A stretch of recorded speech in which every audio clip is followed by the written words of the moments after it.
Assalamualaikum warahmatullahi wabarakatuh. Alhamdulillahirabbil alamin wa bihi nasta'in wa ala umuri dunya waddin. Wassalatu wassalamu ala asrofil anbiya'i wa mursalin. Allahumma sholli ala sayyidina Muhammadin abdika wa rasulika nabiyil ummi. Allahumma sholli ala Muhammadin nabiyil ummi wa ala alihi wa sallim taslima. Amma ba'd. Perkenalkan, nama saya Emir Rifki Al-Hafidhi. Saya dari Pondok Pesantren Jamsul Islam Melayu. Di sini saya akan menjelaskan hukumnya syahadat seorang muslim. Setiap bangunan di muka bumi ini harus dibangun di atas pondasi yang kuat agar bangunan bisa berdiri tegak dan kokoh. Semakin kuat pondasi suatu bangunan, semakin kuat juga bangunan itu berdiri. Begitulah perumpamaan Islam dan kaum muslimin. Umat Islam ibarat sebuah bangunan besar yang harus dibekali pondasi mental yang kokoh agar mampu menghadapi segala bentuk problematika kehidupan.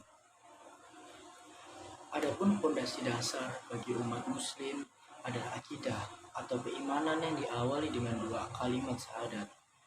Atas dasar itu, syahadat merupakan prioritas utama yang harus tumbuh di dalam diri seorang muslim, karena ia akan sangat berkaitan dengan implementasi keimanan dan keislaman seseorang.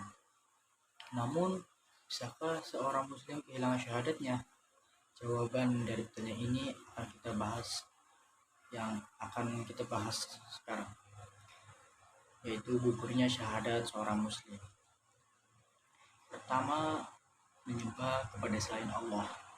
Menyembah kepada selain Allah Subhanahu wa taala disebut dengan istilah syirik. Adapun pelakunya disebut musyrik.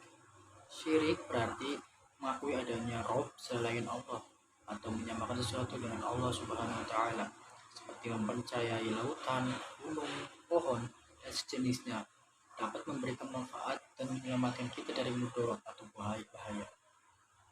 Dalam begitu, syirik tidak hanya terbatas pada ibadah, tapi juga mencakup i'tiqad, kepercayaan yang dibuktikan dalam bentuk amal perbuatan. Padahal Allah Subhanahu wa taala telah menegaskan dalam Al-Qur'an pada surah Saba ayat 22, "Qul ud'ul ladzina za'amtum min dunillahi la yamlikuna mithqala dzarratin fis samawati wala fil ardi wa ma lahum fihima min syirkin wa ma lahu minhum min dhahir." Katakanlah, sesungguhnya mereka yang kamu anggap sebagai Rob selain Allah, mereka tidak memiliki kekuasaan seperti dzarrah pun di langit dan di bumi. Dan mereka tidak mempunyai suatu saham pun dalam penciptaan langit dan bumi, dan sekali-kali tidak ada di antara mereka yang menjadi pembantu baginya. Quran Surat Saba ayat 22. Dari ayat di atas bisa disimpulkan bahwa barang siapa yang menyembah dan berdoa kepada selain Allah, berarti ia meletakkan ibadah tidak pada tempatnya dan memberikannya kepada yang tidak berhak, dan itu merupakan kezaliman yang paling besar. Allah Subhanahu wa taala berfirman, "Inna syirka ladzulmun azim."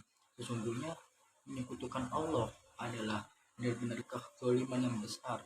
Quran Surat Luqman ayat 13. Kesyirikan dapat membawa pelakunya ke dalam kekafiran, menjadikan dua kalimat syahadatnya batal sehingga dikatakan keluar dari Islam.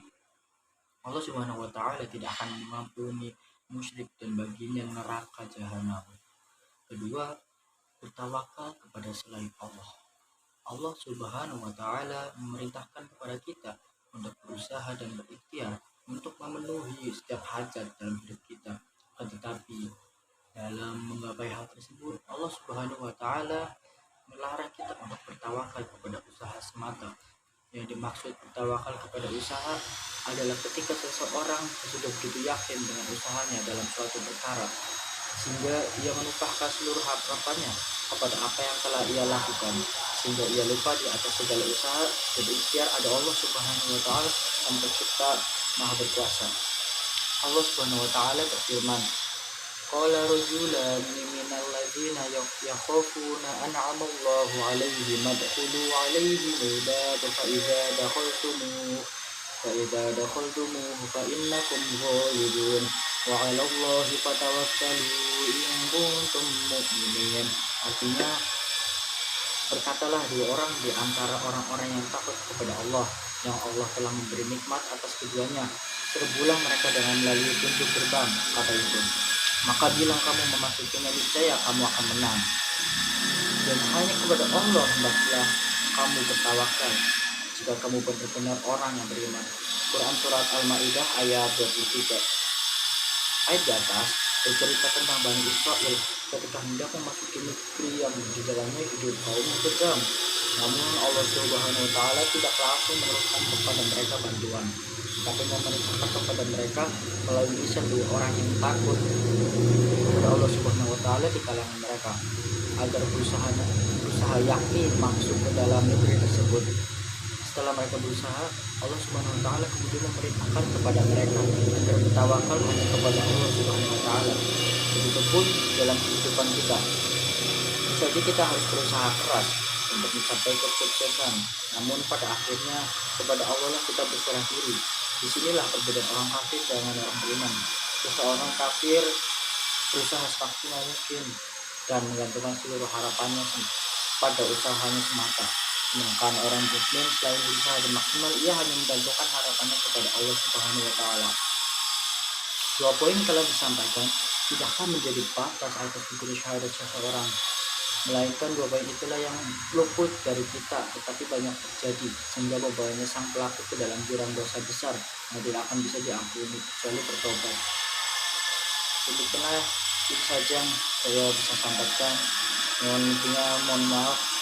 Wabillahi taufiq wal hidayah. Assalamualaikum warahmatullahi wabarakatuh.